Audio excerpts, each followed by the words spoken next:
Eh bien, chers amis, bonjour à toutes et tous. On est très heureux de vous retrouver pour ce premier webinar consacré à la méthadone. Il y aura un deuxième à la rentrée. Le premier va se focaliser sur les aspects très généraux de la méthadone, sa pharmacologie et puis son approche historique, parce que c'est un traitement qui a un certain âge, qui a un peu moins d'un siècle dans son utilisation. Et puis, on verra aussi les différents modes d'utilisation et ces fameux haut seuil, bas seuil, dont on parle beaucoup dans le champ addictologique. Alors, pour nous accompagner aujourd'hui, on a trois grands experts du sujet, chacun dans leur domaine.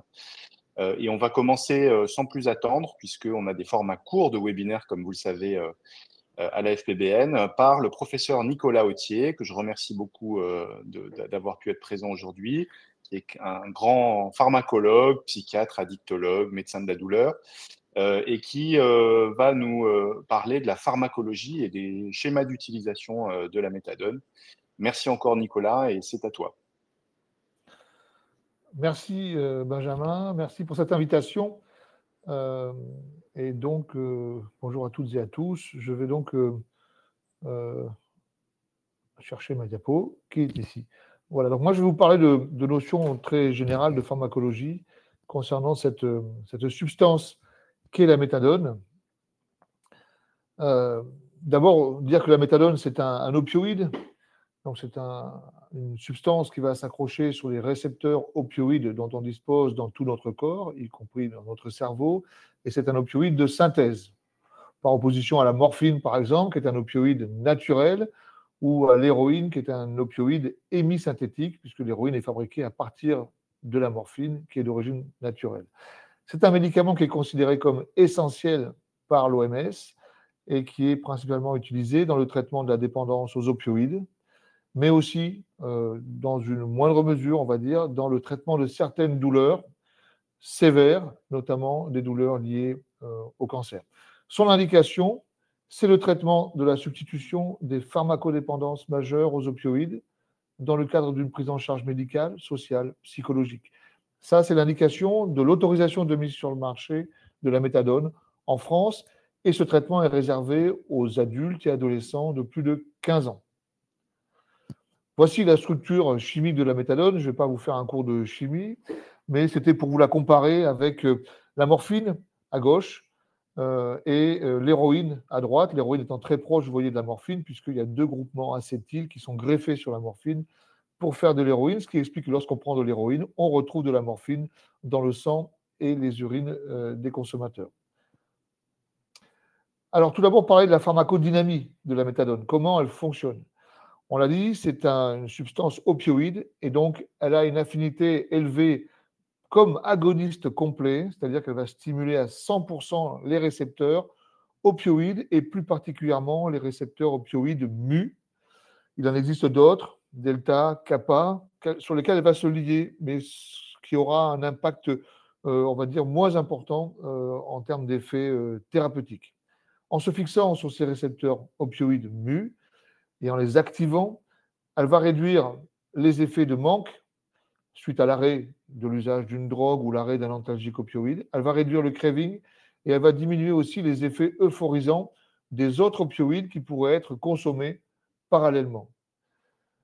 Par ailleurs, sur le plan pharmacologique, elle peut aussi avoir un effet d'inhibition de la recapture de la sérotonine et de la noradrénaline. Ce n'est pas l'effet majoritaire et le plus intéressant de la méthadone sur le plan clinique, mais ça pourrait contribuer, je dis bien pourrait contribuer à ces effets, notamment sur la douleur neuropathique lorsqu'on l'utilise dans une finalité notamment antalgique. Et puis elle a un effet antagoniste, donc elle bloque les récepteurs NMDA, qui sont les récepteurs au glutamate, et par cet effet antagoniste, elle a un effet potentiel sur la tolérance aux opioïdes. On l'utilise parfois, notamment dans les structures douleurs chroniques, en réalisant on utilise cet effet-là, antagoniste des NMDA, en utilisant la kétamine notamment, pour essayer de diminuer la tolérance aux opioïdes et aider les patients à se sevrer en antalgique opioïde. Ça reste un effet qu'on va considérer léger à modéré. Donc ça, c'est les trois grands effets sur le plan des récepteurs de la méthadone, récepteurs opioïdes, sérotonine, noradrénaline et un effet antagoniste sur les récepteurs NMDA. Bien entendu, c'est cet effet opioïde qui est le plus important. Sur le plan de la pharmacocinétique, c'est-à-dire ce que le corps va faire sur la méthadone, eh bien, en termes d'absorption, vous voyez qu'elle est très bonne, hein, puisqu'on a 70 à 90% de la méthadone qui va être prise par voie orale qui sera absorbée. Donc, on dit qu'elle a une très bonne biodisponibilité. Elle a une demi-vie qui est très longue, et ça, c'est une des propriétés très intéressantes de la méthadone, puisqu'elle va de 24 à 36 heures en moyenne. Ça veut dire qu'elle va être très longue à éliminer, et donc elle va rester longtemps dans le sang, longtemps aussi fixée au récepteur opioïde mu, ce qui la différencie d'une drogue comme l'héroïne, qui, elle, s'éliminera très rapidement et nécessitera des prises répétées. Et c'est ce qui permettra, vous le verrez aussi, d'avoir une administration le plus souvent quotidienne en une prise de méthadone, ce qui vient trancher avec la fréquence des prises de l'opioïde problématique, que ce soit l'héroïne ou un antalgique opioïde, par exemple. C'est une molécule qui va être transformée par le foie pour être éliminée, et transformée par des enzymes qu'on appelle les cytochromes P450, et principalement 3A4, 2B6, 2D6. Ce sont les cytochromes les plus fréquemment impliqués dans la transformation des médicaments. Et donc, ce sont aussi les cytochromes qui peuvent être impactés lorsqu'on associe la méthadone à d'autres médicaments qui vont avoir des effets inducteurs de ces cytochromes ou inhibiteurs, et donc qui peuvent modifier aussi l'élimination de la méthadone. Mais le point le plus important sur ce métabolisme, c'est l'interaction potentielle avec l'alcool. Il faut savoir que l'alcool est en prise chronique a un effet inducteur enzymatique, c'est-à-dire que l'alcool va booster les capacités du foie à éliminer d'autres substances que l'on pourrait consommer, et notamment la méthadone. Et donc, on peut avoir une moindre efficacité de la méthadone par une élimination accrue en cas d'association à un trouble de l'usage d'alcool et une consommation chronique d'alcool. Enfin, son élimination, elle est essentiellement rénale, mais elle est aussi en partie fécale. Alors, l'efficacité de la méthadone, alors, elle a été évidemment démontrée depuis plusieurs dizaines d'années. Je ne vais pas revenir sur l'histoire, puisque Bertrand le fera après, mais elle est supérieure à la stratégie de sevrage ou la stratégie d'abstinence par le sevrage, c'est-à-dire on hospitalise les patients, par exemple, et on arrête brutalement l'opioïde problématique, et on accompagne sur un plan symptomatique les symptômes de sevrage qui peuvent durer 7 à 10 jours en moyenne, ou un peu plus pour certains médicaments. La méthadone améliore la rétention en traitement, c'est-à-dire qu'on reste en traitement et on diminue le risque de rechute bien plus avec un traitement de substitution par méthadone qu'en réalisant une hospitalisation avec sevrage. Donc beaucoup plus de rechute en cas de sevrage. Elle va réduire significativement la consommation de l'opioïde problématique, qui peut être l'héroïne, mais qui peut être aussi un antalgique opioïde ou un antitussif opioïde. Elle a montré qu'elle diminue la mortalité par surdose. Elle a montré aussi qu'elle diminue la transmission du VIH et du VHC, notamment chez les usagers qui ont des modes de consommation à risque de transmission, tels que la voie intraveineuse ou la voie intranasale pour le VHC. Et bien sûr, c'est un traitement qui a montré une amélioration de la qualité de vie, de l'insertion sociale, de l'adhésion aux soins, une amélioration de la santé mentale et physique, et la capacité à maintenir un emploi chez les patients qui ont un traitement avec une bonne observance de ce médicament. Donc vous voyez que c'est un médicament dont l'objectif ne va pas être seulement d'arrêter l'opioïde problématique, et dont les répercussions peuvent être extrêmement importantes en termes de rétablissement du patient. Les objectifs thérapeutiques, eh bien, d'abord, ils doivent être partagés avec le patient, ils doivent être discutés avec le patient. Tous les patients n'ont pas le même objectif, ou en tout cas pas dans la même temporalité. Certains peuvent souhaiter d'abord, dans un premier temps, réduire. D'autres peuvent vouloir d'emblée aller à un arrêt total de l'opioïde problématique. Et il faudra tenir compte de cet objectif du patient pour se fixer un objectif commun, qui peuvent être donc variables. Mais ce qui est sûr, c'est que l'objectif premier d'un traitement comme la méthadone, qui est l'objectif en général des médicaments de substitution aux opioïdes, c'est la réduction du craving, c'est la réduction des envies irrépressibles de consommer la substance. Donc, c'est la dimension psychologique de l'addiction qui, là, est prise en compte. Bien sûr, un des objectifs qui peut être secondaire, mais qui est incontournable, c'est aussi la suppression du syndrome de sevrage, puisque si on ne supprime pas le syndrome de sevrage, il va être très difficile de maintenir dans les soins le patient qui va être dans la nécessité de reconsommer des opioïdes pour compenser et corriger ce syndrome de sevrage. Mais c'est un objectif qui peut être considéré comme secondaire, en tout cas, ou en tout cas temporaire, provisoire, jusqu'à atteindre ensuite la réduction du craving. Cette méthadone permet aussi de réduire les risques et les dommages, c'est-à-dire que même si le patient n'a pas totalement arrêté de consommer sa substance problématique, on va quand même déjà, avec un traitement par méthadone, y compris à des posologies un peu faibles, et Marie vous en parlera sûrement, réduire certains risques associés à l'usage d'héroïne et les dommages associés, bien sûr. Ça va réduire l'effet renforçant positif des autres opioïdes. Si vous avez un traitement par méthadone, vous allez beaucoup moins sentir l'effet positif euphorisant, par exemple, de l'héroïne. Et puis, ça va permettre d'amener le patient vers une forme de rémission, de rétablissement et donc une amélioration globale de sa qualité de vie. Voici un peu comment on pourrait schématiser la différence entre un traitement par de l'héroïne à droite et de la méthadone, mais ça fonctionnerait aussi pour la buprenorphine à gauche. À droite, vous avez l'héroïne avec des pics et des creux qui correspondent à l'effet de courte durée et très important de l'héroïne. On passe d'un effet euphorisant à un effet de manque très rapidement, en 2 à 3 heures. Et donc, on répète les prises d'héroïne aussi en partie pour compenser, pallier ce manque d'héroïne, plus répondre au craving. Et bien avec la méthadone, l'objectif thérapeutique, c'est de rester dans la zone verte qui est la zone de confort. C'est-à-dire j'en prends alors que je suis bien, c'est-à-dire que je ne suis pas en manque, et je n'atteins pas le stade d'euphorie, de surdosage que je pourrais rechercher avec une drogue comme l'héroïne. Donc je reste dans la zone de confort, je prends de la méthadone pour continuer d'être bien et pas pour être mieux. C'est la différence entre un traitement et une drogue. Un point particulier concernant la méthadone, c'est la place des toxiques urinaires. Il est obligatoire, lorsqu'on prescrit de la méthadone, avant la prescription, de faire une recherche de toxiques urinaires. Donc, il faut aller rechercher les opioïdes, bien sûr, la méthadone, l'héroïne, si possible des fentanyloïdes, si le laboratoire les trouve, mais aussi l'ultramadol, les opioïdes comme la morphine, l'oxycodone, etc. Elle est obligatoire avant le traitement et elle est conseillée pour le suivi. C'est quoi l'objectif? Évidemment, c'est d'objectiver qu'il y a bien une imprégnation en opioïdes. Ça ne fait pas le diagnostic pour autant d'un trouble de l'usage. Et ça permet aussi d'étudier, pourquoi pas, de suivre l'observance d'un traitement de substitution, de suivre avec une approche motivationnelle la réduction ou l'arrêt des consommations, en accord avec le patient, évidemment, puis de repérer des consommations associées, puisqu'on peut aller rechercher les amphétamines, la cocaïne, le cannabis, etc. Concernant l'instauration d'un traitement par méthadone, il y a une règle historique qui est la règle du start low, go slow. Donc, on commence toujours à de faibles posologies et on augmente très progressivement, que l'on soit dans une consultation, on va dire, classique, ou bien que l'on soit dans le cas d'une hospitalisation complète.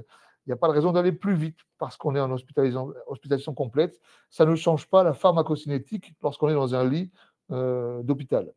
Donc, la primo-prescription de cette méthadone, elle doit se faire par un médecin qui exerce dans un établissement de santé ou dans un XAPA, quelle que soit sa spécialité d'origine.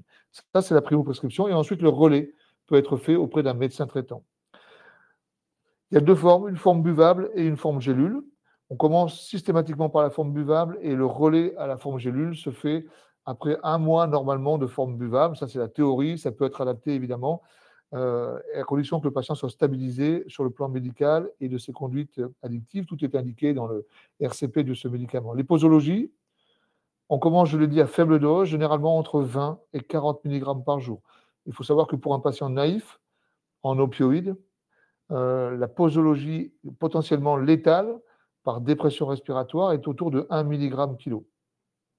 Donc on commence toujours, même si le patient a eu un usage en automédication de méthadone, ce qui est souvent le cas, quasiment dans 3/4 des cas, les patients qui viennent nous voir pour une prise en charge d'un trouble de l'usage, même d'héroïne, ont déjà pratiqué l'automédication par méthadone, voire sont déjà auto-traités par méthadone, et même s'ils prennent déjà des posologies qu'ils vous annoncent à 80, 100, 120 mg, il faut commencer normalement à faible dose et augmenter progressivement. L'objectif est d'éviter la surdose et l'arrêt respiratoire chez ces patients. On augmente par palier de 5 à 10 mg tous les 3 à 5 jours et la posologie efficace est plutôt, généralement, d'après la littérature, entre 60 et 120 mg. Les effets indésirables, ils sont classiques avec les opioïdes. Les plus fréquents, c'est la constipation. Nausées, vomissements, c'est plutôt en cas de surdosage ou en début de traitement. La sédation, la somnolence aussi. Attention à la transpiration excessive, ça peut être gênant pour les patients. La baisse de libido, notamment aussi. Et puis les effets graves, c'est le risque de dépression respiratoire ou d'allongement de l'intervalle QT et donc de répercussions cardiaques. Le cas du QT, il est particulier. Si les posologies sont assez élevées en méthadone, il est conseillé de faire un ECG et d'éliminer les risques d'allongement du QT, comme le dosage de kaliémie, de magnésémie chez ces patients-là. Et attention aux médicaments associés qui eux-mêmes allongent le QT, comme à peu près tous les médicaments psychotropes. Les contre-indications, elles sont à peu près toujours les mêmes. Ce qu'il faut retenir, c'est qu'elles sont contre-indiquées avec des médicaments qui sont des antagonistes opioïdes ou des agonistes partiels. Et enfin, pour terminer, pensez au risque de surdose, y compris avec les médicaments de substitution aux opioïdes comme la méthadone. Donc, attention à l'instauration, attention après une période de sevrage, attention si on a des médicaments associés des dépresseurs du système nerveux central, euh, comme par exemple des benzodiazépines, mais aussi de la prégabaline ou de la gabapentine.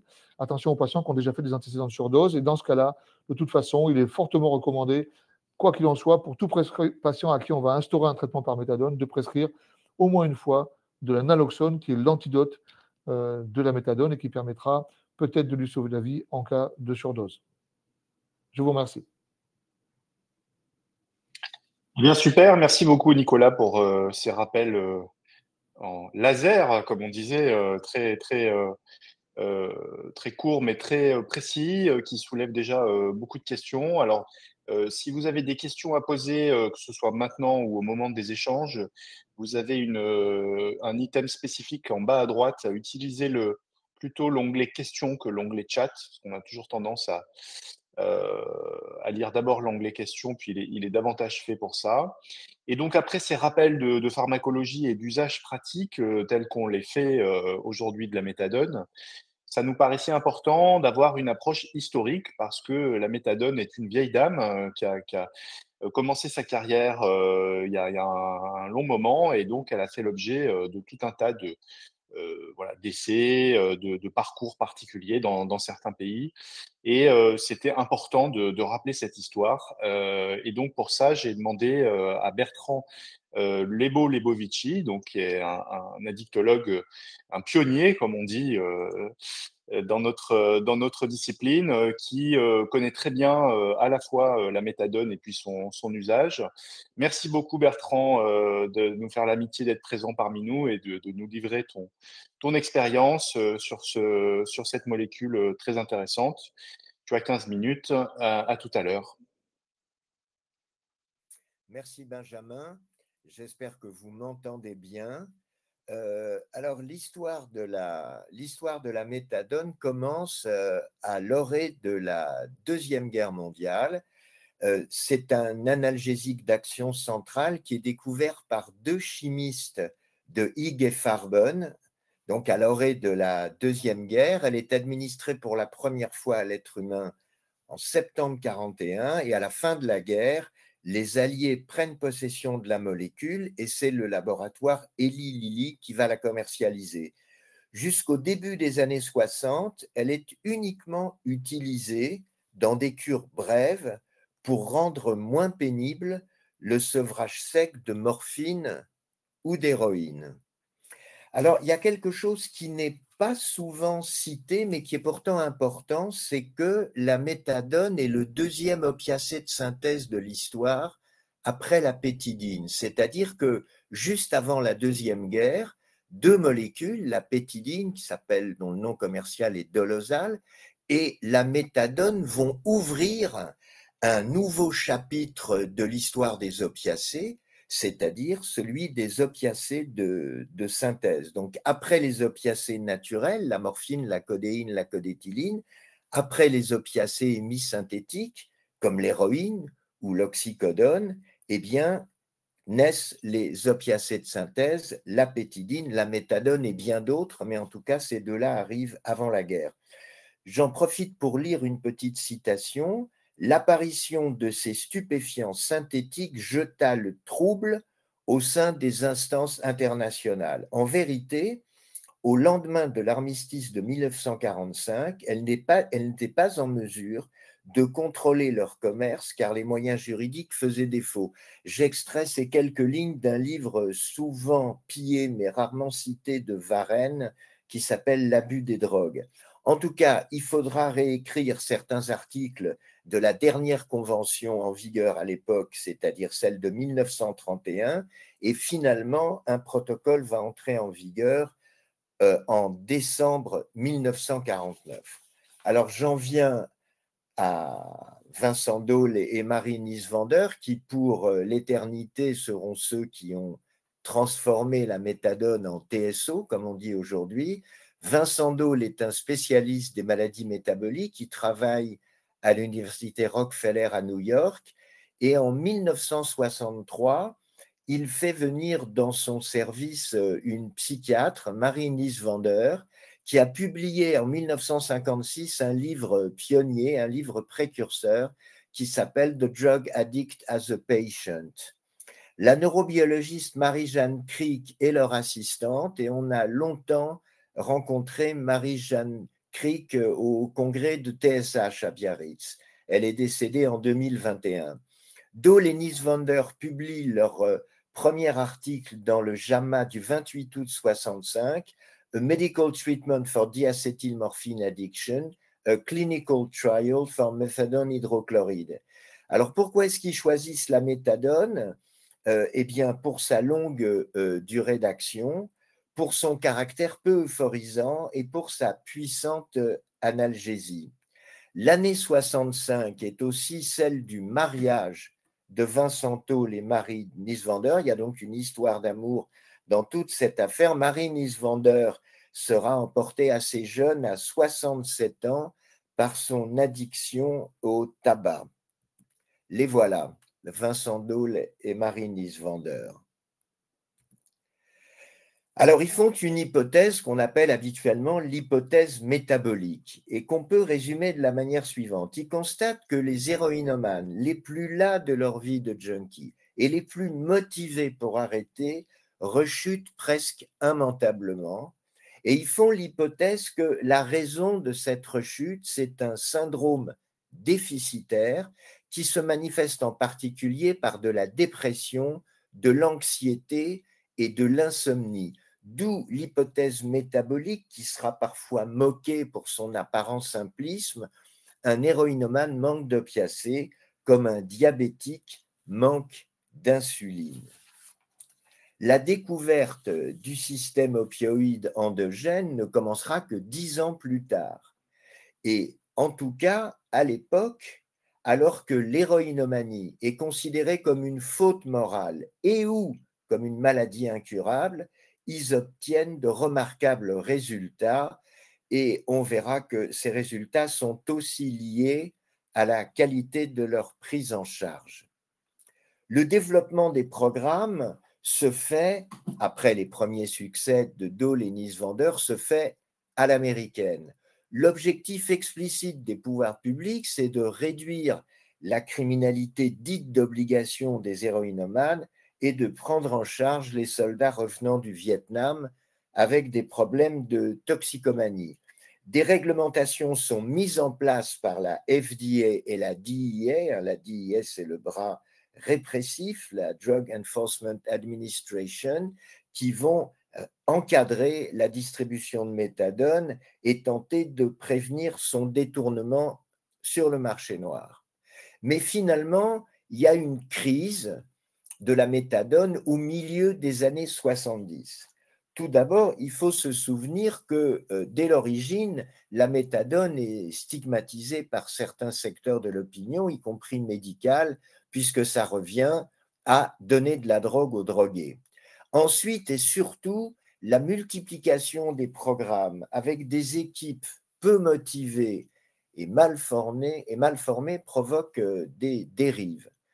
Les take-home, les emports à domicile sont trop longs et la méthadone du marché noir provoque parfois des overdoses. Et comme je l'ai dit, alors que la prise en charge de l'équipe de Dole et Niswander était de grande qualité, ça n'est pas le cas de ces programmes qui se multiplient Et donc, les critiques idéologiques de la méthadone se trouvent évidemment renforcées par cette situation. Et donc, quelles sont les leçons de la crise américaine? Alors d'abord, il y a un certain nombre de lois qui sont votées, comme par exemple le Narcotic Addict Treatment Act, le NATA, de 1974, ou des règlements successifs de la FDA qui tentent de répondre à la crise. Mais malheureusement, ces lois et règlements vont rendre l'accès à la méthadone plus difficile. Des règles sont mises en œuvre et qui restent actuelles, commencer avec des doses faibles et augmenter prudemment, décadrer progressivement la délivrance et assurer une prise en charge médico-psychosociale de qualité. Un mot sur les programmes méthadone en dehors des États-Unis. Ils se sont d'abord développés dans le monde anglo-saxon, dès les années 60 au Canada, à partir de 68 au Royaume-Uni et de 70 en Australie. En France, il y a deux petits programmes qui ouvrent en 1973. Le premier à l'hôpital Sainte-Anne, dans le service du professeur Pierre Deniker, qui est psychiatre, qui est connu pour avoir proposé une classification des substances psychoactives au Congrès mondial de psychiatrie de 57 avec le professeur Jean Delay. Et le deuxième, c'est le professeur Étienne Fournier, qui est toxicologue à l'hôpital Fernand Vidal. Et ces deux programmes vont rester isolés près de 20 ans. Le cas français est un peu particulier parce qu'il y a très peu de méthadone jusqu'en 1993. Alors, comment est-ce qu'on explique ça? Eh bien, les intervenants en toxicomanie des années 70 et 80 sont opposés dès l'origine à la méthadone. Elle n'a, d'après eux, aucune dimension thérapeutique. C'est un pur outil de contrôle social qui vise à sécuriser les centres-villes. L'expression, le syntagme sécuriser les centres-villes est prononcé par le docteur Claude Lievenstein. Mais l'épidémie à VIH va ébranler ces certitudes dans les années 90, et tandis que le nombre d'injecteurs contaminés augmente beaucoup à partir du milieu des années 80, la méthadone favorisera l'accès aux soins, expliquent ses partisans. Alors, je résume très rapidement l'histoire de la méthadone en France. Après les deux petits programmes de Sainte-Anne et de Vidal, en 1989, suite à un appel de la DGS, seul le centre Pierre-Nicole ouvre un petit programme qui est orienté vers les femmes enceintes. Et alors que l'épidémie à VIH flambe, il n'existe qu'une cinquantaine de places méthadone jusqu'à l'automne 93, et elles sont toutes à Paris. À l'automne 93, le psychiatre Didier Touzeau et la sociologue Anne Coppel ouvrent la clinique Liberté à Bagneux dans les Hauts-de-Seine, premier programme inspiré par la réduction des risques. Et puis, à partir de 1995, la buprénorphine haut dosage et la méthadone reçoivent une AMM pour les patients présentant une dépendance majeure aux opiacés. La BHD peut être primo-prescrite en ville, mais l'initialisation de méthadone ne peut avoir lieu qu'en CSST ou à l'hôpital. En avril 2008, la méthadone gélule apparaît avec des dosages de 1, 5, 10, 20 et 40 mg, alors que depuis le début, c'était la méthadone sirop avec 5, 10, 20, 40 et 60 mg qui était commercialisée. Le 1 mg était très utile pour faire des dégressifs de méthadone. Et un dernier mot, je suis allé un peu loin, un dernier mot sur méthadone et douleur. Dans certains pays, par exemple aux États-Unis ou en Espagne, la méthadone a une double indication comme TSO et comme antalgique majeur. Il en a été dit un mot. Et au lieu d'une prise unique, ce sont plutôt des prises multiples qui sont recommandées. Et la méthadone peut ainsi participer à la rotation des opioïdes qui permet de mieux gérer la dépendance et la tolérance provoquée par cette classe de substances. En France, la douleur n'est pas encore une indication de la méthadone, mais elle est utilisée hors AMM par certaines équipes. Ben voilà, je vous remercie et j'espère que je n'ai pas fait trop attendre ma collègue Marie-Geoffrey Roustille. Merci.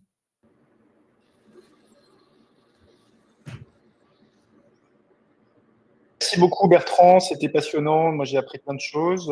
On reviendra sur beaucoup de points abordés, je pense. Et donc sans transition, j'ai le plaisir d'accueillir Marie-Geoffrey Roustille, qui est sociologue bien connue des champs des addictions et de la réduction des risques, et qui va nous parler des différentes approches d'utilisation de la méthadone, puisque la méthadone peut être aussi bien utilisée comme un traitement des addictions, avec l'objectif d'arrêter ou au moins de significativement réduire la consommation d'opioïdes. Mais il y a aussi une approche réduction des risques de la méthadone, et ce sont des approches qui sont assez différentes et que généralement on différencie sous le nom haut seuil, bas seuil, même si c'est un petit peu plus compliqué. Marie va être très claire et va nous expliquer tout ça. Un grand merci Marie de ta présence aujourd'hui. Ben, merci à toi, merci beaucoup à Benjamin Rolland et à Amine Benyamina pour cette invitation, et puis merci aux deux présentateurs précédents. Donc, c'était vraiment très intéressant de les entendre avant moi. Donc oui, je suis donc sociologue et politiste, donc chercheur à l'INSERM, au Centre d'études des mouvements sociaux, et également au Vinatier à Lyon, et directrice scientifique d'un programme qui s'appelle D3S, Drogue, Sciences sociales et Société. Alors, ce que je vais essayer de faire dans cette présentation, en effet, c'est de vous présenter différents éléments sociologiques autour de la méthadone, et en particulier la manière dont le modèle français a été construit d'un point de vue théorique, et les difficultés auxquelles il peut être confronté en pratique. Alors, tout d'abord, je vais parler donc du modèle français de la méthadone et des forces de ce modèle. Donc, comme vient de le rappeler Bertrand Lebeau, en fait, la méthadone est un des outils donc, de la réduction des risques, et la réduction des risques s'est construite dans un moment de crise sanitaire et émotionnelle, celle des décès de personnes utilisatrices d'héroïne par voie intraveineuse qui ont été contaminées par le VIH au début des années 80, puis au milieu des années 80, et qui sont mortes ensuite du sida. Et donc, en fait, ce choc, cette crise sanitaire et émotionnelle, donc, qui est comparable à la crise actuelle qui existe aux États-Unis avec la crise des overdoses opiacées, va donner lieu en France à un changement de paradigme, c'est-à-dire que pour la prise en charge donc, des personnes utilisatrices de substances, il va y avoir une mise à distance du jugement moral vis-à-vis de l'usage de drogue, qui ne va plus être considéré par les intervenants comme une pratique moralement condamnable, et donc ce qui va également donner lieu à la fin de l'exigence d'abstinence pour l'accès aux soins de ces personnes usagères de substances, et c'est ce qui permet la mise en place des traitements de substitution aux opiacés à partir de 1994-1995. Alors, qu'est-ce qui a permis ce changement de paradigme et le fait qu'on vienne baisser le seuil d'accès aux soins en mettant en place donc, des traitements de substitution aux opiacés en France? C'est qu'il y a eu tout d'abord une forte importance des alliances communautaires entre des militants du VIH, des personnes qui consomment des substances, des professionnels de la réduction des risques et du soin, et puis donc dans les années 90, et également la consolidation de l'addictologie comme une discipline médicale dans les années 90. Ce qui fait également la force du modèle français de méthadone en France, contrairement à d'autres pays comme les États-Unis, c'est qu'il y a en France une politique pérenne qui est portée par des financements publics et qui facilite l'accès à la méthadone, en particulier en XAPA. On a également en France, contrairement à d'autres pays, un modèle de médecine générale en ville qui facilite l'accès au TSO de manière générale, en particulier à la buprenorphine, qui est aussi une des caractéristiques du modèle français par rapport aux autres pays, mais également à la méthadone. Alors, on peut dire qu'on a un succès aujourd'hui des traitements agonistes opiacés en termes de niveau d'accès en France, puisque on estime, d'après les données de l'Agence européenne des drogues et de l'Observatoire français des drogues et des tendances addictives, qu'il y aurait à peu près 70% des personnes qui ont un usage problématique d'opioïdes, d'opiacés, qui seraient sous médicaments de substitution aux opiacés. Donc, les résultats, ce qui est important également, c'est de voir que dès les années 80, dès que ces outils sont mis en place, dans le cadre de la réduction des risques, tant les traitements de substitution aux opiacés que les seringues, qui sont le deuxième outil phare de la réduction des risques, on va avoir un effet très important sur la diminution des maladies infectieuses et en particulier sur la diminution du VIH puis de l'hépatite C. Et aujourd'hui, les traitements agonistes opiacés, dont la méthadone, sont un très fort outil de protection par rapport aux overdoses. Alors, voilà quelques éléments concernant la situation française en matière de TAO. Donc, vous voyez en bleu la place de la buprenorphine et en jaune la place de la méthadone. Et donc, ce sont des données de l'Observatoire français des drogues et des tendances addictives du dernier rapport de 2024 qui montrent que la place de la méthadone est de plus en plus importante aujourd'hui en France dans le cadre des TAO, alors que à partir de 1995, c'était plutôt la buprenorphine qui était vraiment l'outil dominant utilisé. Jusqu'à 80% des prescriptions à cette époque étaient des prescriptions, enfin des prescriptions de TAO étaient des prescriptions de buprenorphine.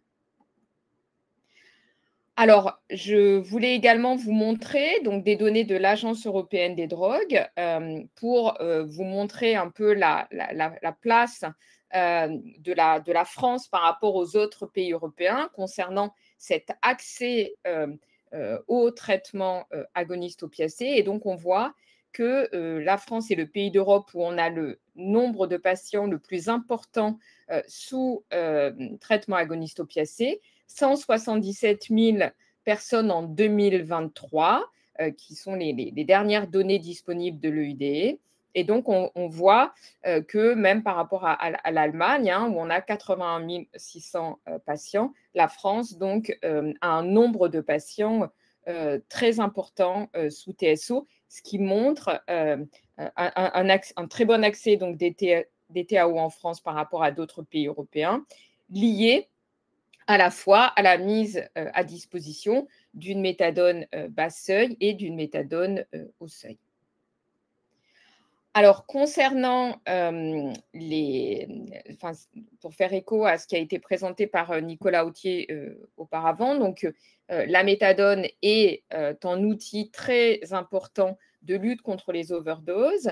On entend parler aujourd'hui donc des décès impliquant des TAO en France, mais comme vous pouvez le voir sur cette diapositive, le nombre de décès sous méthadone reste extrêmement faible par rapport au nombre de vies sauvées. Quand on regarde, par exemple, quand on compare avec la situation catastrophique américaine, on a eu il y a par an aux États-Unis environ 100 000 personnes qui meurent d'une overdose en lien avec la consommation d'opioïdes. Et une des raisons est le manque de disponibilité de TAO aux États-Unis et en particulier de méthadone. Alors, vous voyez également sur cette diapositive l'impact important donc, du modèle français sur le faible taux d'overdose, puisque vous voyez, plus la carte est claire, moins le taux d'overdose est important. Donc, on a en France un des niveaux les plus bas d'overdose en Europe. Alors, je vais m'attarder donc très rapidement donc, sur un travail que nous avons, qui a été mené par une collègue américaine, Honora Englander, qui a travaillé avec Benjamin Rolland et avec moi-même et qui est venue pendant un an étudier la méthadone en France et qui a essayé de comparer le dispositif de méthadone en France par rapport à ce qui existe aux États-Unis. Et en fait, ce qu'elle a montré, c'est que une des forces du modèle français, c'était justement cette possibilité d'avoir une méthadone à la fois au seuil et une méthadone à la fois bas seuil, disponible par exemple dans des bus, à très faible niveau d'exigence pour rentrer dans le programme, ce qui existe très peu dans d'autres pays. Et elle a montré, Honora a montré dans son travail qui a été publié récemment dans Substance Use and Addiction Journal, qu'une des caractéristiques du modèle français est que la priorité pour les soignants était l'engagement du patient, que contrairement aux États-Unis où il y avait une attention beaucoup moins importante à l'engagement du patient dans les soins. Elle a montré également dans son travail qu'il y avait moins d'attentes en France vis-à-vis de la question de l'abstinence, ce qui fait que nous avons un modèle de méthadone plus bas seuil qu'aux États-Unis. Et elle a montré surtout qu'une des caractéristiques de la réussite du modèle français, c'était de réussir à trouver un équilibre entre flexibilité et encadrement. Et donc, cette flexibilité, elle permet aux cliniciens de répondre aux besoins spécifiques des patients dans leur contexte de vie. Et en revanche, le fait d'avoir un encadrement, c'est aussi quelque chose de très important par rapport à un encadrement de la méthadone en France. Par exemple, la méthadone n'est pas primo-prescrite en médecine de ville. Ça offre également un support particulier et un encadrement particulier qui sécurise l'accès à la méthadone en France, mais qui n'est pas axé sur la punition ou sur le contrôle, contrairement à ce qu'on peut voir aux États-Unis. Alors, le modèle français de méthadone, il a aussi un certain nombre de faiblesses et un certain nombre de risques. Donc, d'un point de vue historique, Bertrand Lebeau l'a rappelé, il y a eu des débats violents, des conflits de valeurs, de positions entre les professionnels donc, qui étaient partisans de l'ancien référentiel, donc psychothérapie, sevrage, psychanalyse, et ceux de la réduction des risques dans les années 80-90. Et la violence des débats a pu laisser un certain nombre de traces qui font qu'aujourd'hui, on a un poids de l'interdit moral très important en France lié à la prohibition, qui, lui, constitue un frein pour implanter une vision de santé publique et impliquer les personnes qui consomment des substances dans ce modèle français de méthadone. On a encore aujourd'hui, même si c'est beaucoup moins important que dans les années 80-90, des réticences concernant la méthadone qui pourrait être perçue parfois comme un outil de contrôle social des usagers, en particulier comme une forme de biomédicalisation de l'usage de drogue. C'est un discours qu'on entend parfois dans les associations d'autosupport d'usagers de drogue. On a également, à l'inverse, chez les opposants à la méthadone, eu des réticences très fortes comme la méthadone qui pouvait être perçue comme un maintien dans l'usage de drogue avec la figure du médecin dealer qui était très présente dans les années 80-90. Alors aujourd'hui, on entend beaucoup moins ce type de discours, mais par contre, ce qui est toujours présent, c'est qu'en fait, les traitements agonistes opiacés sont parfois déconnectés d'une vision plus politique de la réduction des risques, qui fait que même si l'accès à la méthadone est très bonne en France, on a une persistance de la stigmatisation des personnes qui consomment des drogues, en particulier dans la société, en politique et dans les médias, et parfois dans le champ de la prise en charge, en particulier de la prise en charge non spécialisée, en dehors de la dictologie, en raison de la loi du 31 décembre 1970, qui est une loi prohibitive, et de la morale qui fragilise notre modèle français. En effet, dans les dernières données de l'enquête ANRS Coquelicot, dont je m'occupe et qui est menée dans 27 villes en France, nous avons vu qu'un usager sur 5 déclare avoir eu récemment au moins un refus de prescription par un médecin généraliste ou un refus de délivrance de traitements agonistes opiacés en pharmacie. Et donc, ça, ce sont des données très préoccupantes. D'ailleurs, quand on regarde les données de l'Agence européenne des drogues, on voit qu'en 2023, la France a un taux de TAO qui est de 70%, alors qu'en 2013, il était de 83%. Pour terminer, je vais vous présenter très rapidement, en 2 minutes, des données issues d'une recherche qualitative que nous avons menée sur plusieurs villes de France, à la fois auprès de professionnels et auprès d'usagers, qui montrent que l'accès à la méthadone reste parfois complexe, qu'on observe des inégalités territoriales et des délais d'attente. Je vous ai mis des extraits d'entretien que nous avons fait auprès des professionnels. Donc, dans certaines villes, on a travaillé en particulier à Lille, Marseille et Paris. Et donc, nous avons vu qu'à Lille et à Marseille, il y avait des délais d'attente plus importants, un seuil d'accès à la méthadone également qui pouvait être plus difficile dans certaines villes, et des contraintes qui n'étaient pas toujours adaptées aux conditions de vie des personnes, en particulier pour des personnes qui travaillent ou qui vivent à la rue et qui vont devoir aller chercher la méthadone tous les jours en début de traitement. Enfin, ce qui ressortait également dans les entretiens, c'était le fait de pouvoir trouver un équilibre entre des contraintes liées à une méthadone au seuil et également la nécessité de mettre en place des seuils d'accès pour garantir une sécurité de ce traitement. Et puis, dernier point, dans cette étude, nous avons mis en évidence qu'il y avait aujourd'hui en France des problèmes de délivrance de TSO liés à des changements de génération de médecins et de pratiques, fin du militantisme de la période VIH et des pénuries de médecins. Donc, en conclusion, très rapidement, la France reste perçue comme un modèle à l'international en matière d'accès inconditionnel au TAO, en principe. Donc, un des succès du modèle français, c'est d'avoir à la fois ce haut et ce bas seuil qui peut être un attracteur de soins. Un modèle réglementé qui prend théoriquement en compte les contextes d'usage en proposant des dispositifs à bas et à haut seuil d'accès, mais des inégalités territoriales, un retard dans la diversification des TAO, des tentations de restriction d'accès aux mesures de RDR qu'on peut voir en lien avec les changements de génération de professionnels, mais en lien avec les mouvements populistes montant au niveau des gouvernements dans le monde. Je vous remercie. Voici quelques publications de l'équipe si vous voulez aller plus loin. Et désolé d'avoir pris un petit peu plus de temps.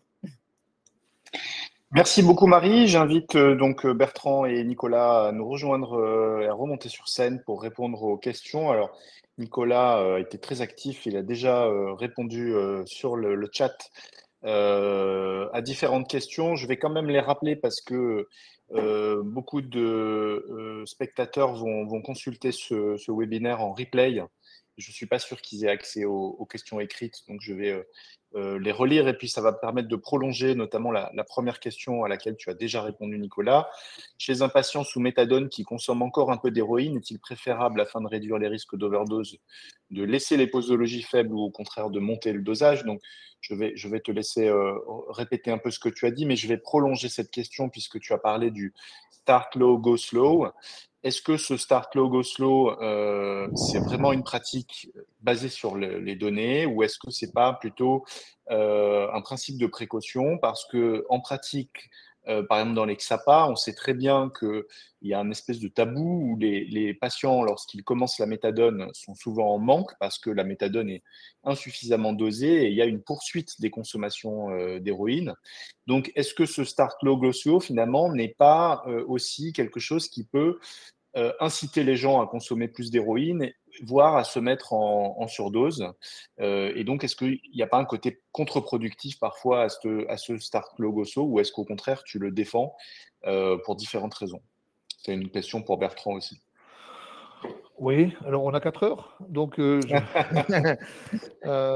oui, je défends le start logo slow, j'essaie de m'y tenir, je vais tous les jours, mais à chaque fois que je vois un nouveau patient, parce que certes, la majorité des patients, lorsqu'ils viennent nous voir et qui ont déjà une consommation en automédication de méthadone, parce que c'est ça la réalité, de buprenorphine ou de méthadone, mais souvent de méthadone, consomment plus que 40 mg. Et donc, évidemment que si on leur donne 40 mg, ils vont devoir compenser ce qui manque en prenant autre chose. Alors, soit ils prennent de la méthadone en plus, certains font ça, ils compensent le manque de méthadone qu'ils n'ont pas, soit effectivement ils peuvent être amenés à prendre de l'héroïne. Mais la réalité, c'est que le risque de surdose, il va surtout être avec l'héroïne si on fait une titration progressive de méthadone. Et donc l'objectif, c'est de tarir la prise d'héroïne le plus possible. Et plus il y aura de méthadone qui saturera les récepteurs, moins il y aura d'envie d'héroïne, et moins surtout l'héroïne pourra se fixer. Parce que les récepteurs mu, on ne les génère pas de semaine en semaine. Donc si on sature avec la méthadone progressivement les récepteurs mu, il n'y aura plus de place pour l'héroïne. Et d'ailleurs, les patients le disent bien, ça ne me fait pas d'effet, ça me fait moins d'effet quand je prends de l'héroïne et que j'ai de la méthadone. Et d'ailleurs, certains qui sont encore dans une consommation d'héroïne arrêtent leur prise de méthadone le jour où ils veulent consommer de l'héroïne pour sentir l'héroïne.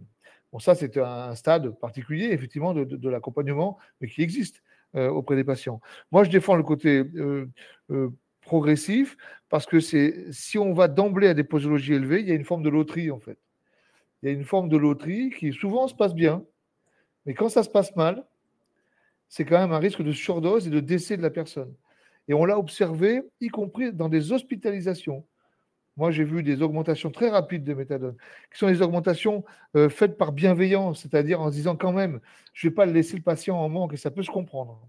Sauf que, en augmentant très vite, on a une forme d'accumulation trop rapide de la méthadone et donc on atteint des posologies, des concentrations plasmatiques qui vont avoir des effets dépresseurs sur le système nerveux central. Et si ça arrive en fin de journée ou pendant la nuit, par exemple, il n'y a personne qui vérifie et on retrouve la personne décédée le lendemain. Donc oui, je suis d'accord que c'est une précaution, que ce n'est pas evidence-based en termes de choix de la posologie. C'est juste une titration, comme on fait de la titration morphinique pour traiter une douleur. On ne met pas d'emblée la posologie habituelle de la morphine pour traiter une douleur aiguë qui pourrait être à 60 ou 80 mg. On titre la morphine pour savoir comment le patient va réagir et surtout on s'assure de ne pas avoir trop d'effets indésirables de type troubles digestifs, somnolence, etc., qui pourraient aussi impacter l'observance du traitement. Donc c'est un choix, c'est le choix de ne pas se mettre dans l'urgence. C'est le choix que j'assume, ça peut être de ne pas me mettre dans l'urgence lorsque je traite un patient et d'accepter que le patient parfois effectivement compense pendant quelques jours, quelques semaines, pendant les 2-3 premières semaines, en prenant un peu d'héroïne encore, parfois même en s'automédiquant avec la méthadone, mais c'est ce qu'il faisait déjà avant de venir me voir. Merci Nicolas. Bertrand, un commentaire ou on passe aux questions suivantes? Je vais essayer d'aller vite. Globalement, je suis d'accord avec Nicolas. Je ne suis pas très fan de « il n'y a pas d'urgence » parce qu'on nous disait il y a 30 ans qu'il n'y avait pas d'urgence en toxicomanie et nous, on pensait qu'il y avait un certain nombre d'urgences. Par exemple, à rendre accessibles les seringues propres. Mais 2 remarques très vite. Lorsque j'ai ouvert mon programme méthadone il y a plus de 30 ans maintenant, en 1994, je me souviens que certains patients étaient vraiment surpris de l'efficacité de la méthadone. Ils me disaient « Waouh, ah bah vraiment, hein, le manque, alors terminé ». Ils étaient assez surpris. Ça, c'est la première remarque. Et la deuxième, c'est que lorsque le bus méthade, Médecins du Monde, a discuté posologie, ils se sont effectivement retrouvés autour de 40 mg, c'est ce que disait Nicolas, parce qu'a priori, à 40 mg, il y avait relativement peu de chances pour qu'il se passe quelque chose de grave. On ne sait jamais quel est le niveau de pureté de l'héroïne que les gens consomment. Et c'est vrai que voilà, il ne faut pas avoir la main trop lourde avec la méthadone. Il y a cette histoire de steady state, hein, le fait que les premiers jours, ça s'accumule. Et donc voilà, il faut surtout la première semaine, il faut faire attention. Et j'ajoute que la première semaine à l'arrêt de la méthadone, peut-être des années et des années plus tard, il faut aussi faire extrêmement attention au risque d'overdose. Voilà, je m'arrête là. Marie, j'ai vu que tu avais levé la main par contre très très vite parce qu'il y a plein d'autres questions. Très vite. Je voulais juste rajouter qu'un des intérêts de la méthadone également concernant la sécurisation, c'est la question que ça fait baisser les injections parce que contrairement à d'autres TAO, c'est un médicament qui est très difficile à injecter et que ça a été aussi un des outils de lutte contre le VIH grâce à cette réduction des injections. Merci. D'ailleurs, ça me permet de passer sur une autre question à laquelle a répondu Nicolas, c'est-à-dire la méthadone gélule. Donc, Nicolas l'a écrit, je vais le lire. Donc, pour passer à la méthadone gélule, en théorie, il faut 1 an de stabilisation. C'est pas décrit dans les textes que c'est la stabilisation, mais on suppose que c'est le non-usage d'opioïdes illicites. Mais il y a des dérogations qui sont possibles via des protocoles de soins au médecin conseil. Nicolas citait les intolérances au sirop, par exemple, un état dentaire inadapté pour le sirop qui est très riche en sucre et en alcool. Le protocole de soins, voilà, il le montre, Nicolas. Tout ça a été mis en place, comme le dit Nicolas, pour, en théorie, limiter le mésusage de gélules, sauf que c'est pas dramatique. On n'a jamais montré qu'il y avait un mésusage important de gélules de méthadone. Donc moi, ça m'arrive aussi de faire des protocoles de soins pour des patients qui ont des dépendances pharmacologiques aux opioïdes de prescription, donc aux opioïdes antalgiques, en arguant auprès du médecin conseil qu'il n'y a jamais eu d'addiction au sens de perte de contrôle. Hein. Et donc, généralement, ça passe, mais attention, les protocoles de soins sont très médecin conseil dépendants, et c'est comme les trains, un médecin conseil ne ressemble pas à un autre médecin conseil. J'avance, donc il y avait une question qui me paraît. Oui, il y a peut-être une remarque sur ce qu'a dit Bertrand sur l'AMM douleur dans la méthadone. Il me semble qu'il y a eu effectivement un médicament qui s'appelait le Zorion, mais qui a été retiré, tu confirmes, hein, Nicolas, de la méthadone dans la douleur. Le médicament Zorion, qui est en fait de la méthadone gélule, avec un autre nom, a été indiqué dans la douleur rebelle en cancérologie, en oncologie, la douleur liée au cancer. Il a été retiré du marché par le laboratoire, mais il y a actuellement des démarches pour faire revenir ce médicament, cette indication, pardon, et par extension de l'indication de la gélule actuelle. C'est-à-dire qu'en fait, la méthadone à PHP, gélule, pourrait maintenant avoir bientôt une double indication, traitement de la pharmacodépendance aux opioïdes et traitement de la douleur réfractaire, rebelle, pardon, en oncologie. Voilà, ce qui éviterait les prescriptions hors AMM, puisque en théorie, les prescriptions hors AMM ne sont pas prises en charge par la sécurité sociale et donc doivent être non remboursées, même si en pratique, il n'y a pas toujours de vérification selon les usages. Il y a une question sur la grossesse. Quid de l'usage de méthadone pendant la grossesse? Est-ce que quelqu'un veut répondre? Il n'y a pas de contre-indication de prescription de méthadone pendant la grossesse chez une patiente qui aura un trouble de l'usage d'héroïne ou un trouble de l'usage problématique d'un antalgique opioïde. Il faut effectivement pouvoir stabiliser la mère.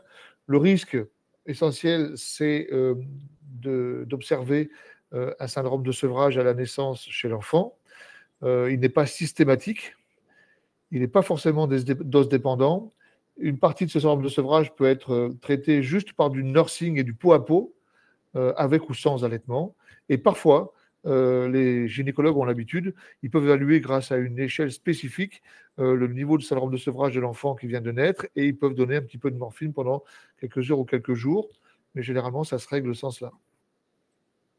Et je parle sous ton contrôle pour préciser. Oui, Bertrand, tu veux réagir? Je voulais juste ajouter un mot.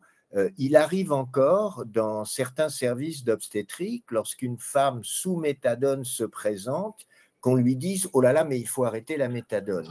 Alors, c'est surtout ce qu'il ne faut pas faire. Si on veut tuer le bébé, c'est la meilleure façon. Oui. Voilà. Si on veut tuer le bébé, c'est la meilleure façon de faire. Juste pour compléter ce que tu as dit, Nicolas, mais peut-être que tu ne seras pas d'accord. Moi, j'avais la notion qu'il y avait une hémodilution en fin de grossesse et qu'il arrivait fréquemment qu'on doive augmenter les doses de méthadone en fin de grossesse. Et deuxième point, il y a quand même des données qui s'accumulent pour suggérer, lorsqu'il faut introduire un TSO pendant la grossesse, que la buprenorphine a quand même de meilleurs indicateurs en termes de risque de décès in utero, de justement survenue et sévérité d'un syndrome de sevrage, et aussi de tous les paramètres néonataux, de poids, état du bébé, etc. J'ai vu passer pas mal de méta-analyses là-dessus. Oui, d'accord avec les deux remarques. La première, elle concerne surtout la méthadone, puisque la buprenorphine a quand même un tropisme cérébral. Et donc, elle est moins sujette à ces variations de posologie en fin de grossesse. Mais oui, la méthadone parfois, mais ça, c'est à la clinique. De toute façon, il faut toujours se baser sur la clinique. Et donc, si le patiente présente une réapparition d'un léger syndrome de manque, par exemple en fin de dose, ou des envies qui pourraient réapparaître, enfin une sorte d'inconfort, alors on augmente la posologie en fin de grossesse. Et on reviendra généralement après l'accouchement, progressivement, à la posologie habituelle de stabilisation. Merci. Alors, on va prendre quelques minutes en plus des 13h30 pour répondre à toutes les questions, si vous êtes d'accord. Il y a une question importante là de Hélène Maya. Le refus de traitement par un médecin généraliste peut-il être justifié légalement? Parce que Marie mentionnait les patients qui n'arrivaient pas à trouver de centre ou de médecin qui acceptent de leur prescrire la méthadone ou un autre TAO. Alors, moi, je ne suis pas juriste, donc je ne pourrais pas directement répondre à cette question. Par contre, je peux y répondre indirectement, en tout cas sur les causes de refus. Donc, les causes de refus qui ont été mentionnées dans le cadre de nos enquêtes, c'est des causes de refus liées à de la stigmatisation, c'est-à-dire des affiches qui peuvent être posées sur des cabinets médicaux, et on voit ça en particulier trop souvent à Marseille. Ici, on ne prend pas de patients toxicomanes. Et donc à la fois présents dans des affiches et donc dans des entretiens qui ont été menés avec des médecins qui trouvaient que la prise en charge était trop compliquée parce que ça les engageait moralement et que en fait ils ne voulaient pas moralement entretenir, je cite leurs propos, l'usage de drogue. Donc ça, c'est le premier élément, mais ça reste rare. Le deuxième élément, c'est vraiment également lié à un changement de génération. Les médecins qui se sont beaucoup engagés dans la réduction des risques étaient des médecins qui avaient vu des patients mourir du VIH et donc qui, fort heureusement, sont beaucoup moins confrontés à ces questions-là aujourd'hui parmi les nouvelles générations. Et puis après, il y a aussi un autre élément qui est le fait que dans certaines villes, quand on a moins de médecins disponibles pour prendre en charge des patients, parfois, ça devient beaucoup trop compliqué pour eux, avec une trop forte pression. Et donc, il peut y avoir aussi des médecins qui refusent de prescrire parce qu'ils ont eu des expériences compliquées liées au fait qu'ils étaient un petit nombre de médecins prescripteurs. Donc, en fait, nous, dans l'enquête, on met beaucoup en avant la question de la stigmatisation, mais il y a également des éléments qui sont plus d'ordre structurel et qui sont liés à la pénurie de médecins en addictologie, en particulier dans certaines villes. Merci Marie. Dernière question, je répondrai à la toute dernière, mais a-t-on des données sur les effets des TAO à très long terme, 20 ans, 30 ans? J'imagine sur le plan cognitif notamment. Est-ce qu'on sait ce qui se passe au bout de 20 ou 30 ans de méthadone ou de buprenorphine? Oui, les TAO, comme les opioïdes en général d'ailleurs, ce n'est pas propre à la méthadone, mais si vous prenez longtemps un opioïde, eh bien, vous pouvez avoir des altérations, effectivement, de vos capacités cognitives. Ça a été montré dans des articles. Et ça régresse en partie ou totalement à l'arrêt, si cet arrêt est possible, de la substance. Donc, toujours l'évaluation bénéfice-risque à maintenir ou à arrêter le traitement.